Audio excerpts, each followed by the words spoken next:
guys, so here we go again with another food trip. Karon kay ni bisita mi sa food strip diri sa Paseo Arsenas diri sa Banawa. So this is the esquina kung asa mo musulod. This is just right across that's concentrics building. So munay usay gyud sa mga first nga building dere, and then unahan lang gamay sa ilang supermarket is going to be the entrance sa amuang adtuan karon nga best steakhouse in Cebu for us. That's Acacia Steakhouse. So this is our first time visiting this branch, kaya ang pirmi na mong adtuon ang ilang branch sa Capitol, which is a very homey ambience. Sandere sa ilahang Banawa na branch is just a typical restaurant. They do have their own bar station, and also their almost like a see-through na kanang kitchen. And then here goes their menu. They do have a selection of cocktails, also mocktails, and then they also have a selection of red wine. They can serve it through glass or even bottle. Nasan sila yung mga premium na mga red wine in which you can select from. And ang main yun nila din food that they're selling is, of course, since this is a steakhouse, their steakhouse. The best seller or sa amo, which we always order, is ang black pepper steak nila. So, for today, we did order katong ilahang black pepper steak and ang ilahang katong with bone marrow.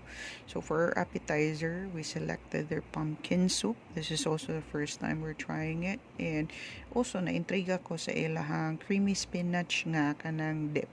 So that's it. It looks really good, and topped with bacon and melted cheese. So karon first time din ako nagsuway ani kay this has been made popular by Angel's Pizza na kanang ilang flavor, you know. They're one who really made it popular kanang ilang spinach and cheese, yeah, which is a good combination and well accepted in public. So they're also trying to make it as a dip. And yeah, it's actually good. Pero I have tried some of their appetizer as well. When it comes to toasted bread and dip, mas ganahan ko to ilahang tomato bruschetta. I like it better. So for this one, they do have, here we go sa amo ang gi-order. Actually, nasa iyo may order ni guys. Duha gyud ni ang amo ang order. It's actually big. Ang kani siyang kuan, kani siyang steak nila. If it can be shared for two. But if gutom yung kay mo, it's only good for one. Ilang bone marrow, I wasn't really expecting. It's that big na siya dinosaur. So, bone marrow sa dinosaur na siya. And it's really good as well to be paired with kaning ilahang steak. So, for steak, we love it medium rare. So, kung makakita mo na nga medyo kanang puwa-puwa na siya, don't mistake it, guys. It's not raw. It's medium rare. Okay? That's how to perfectly cook a steak. Then, laisyo kay mo dag-eat si Madam. Si Traveler Nurse on the go. Ben, sound na be? Uh-huh. Okay. And their mashed potato is also good. And then, this is also one of the star of our dining. This is their banana foster. So it's a caramelized nga kanang banana, and then they have their own Caribbean nga rum sauce, which is kana na siya nasa ibabaw nila, and which is also topped with their ice cream. Correct me if I'm wrong, pero ang kaning ilang ice cream is homemade. And usually particular kay ko sa ice cream, most of the time is really vanilla.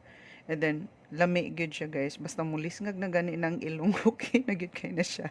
Pero in fairness, lami gyud siya. That's the first time also we tried their banana foster. So and after that, sa amo ang kanang lunch, we also para sa pawa na lang pod sa for us being so full, we visited Abaca, which is just right next to them. So that's our food trip for this video. Thank you so much for watching.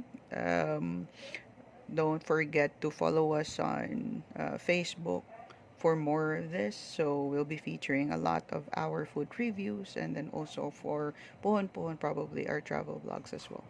Thank you. You have a great day, team. Bye bye.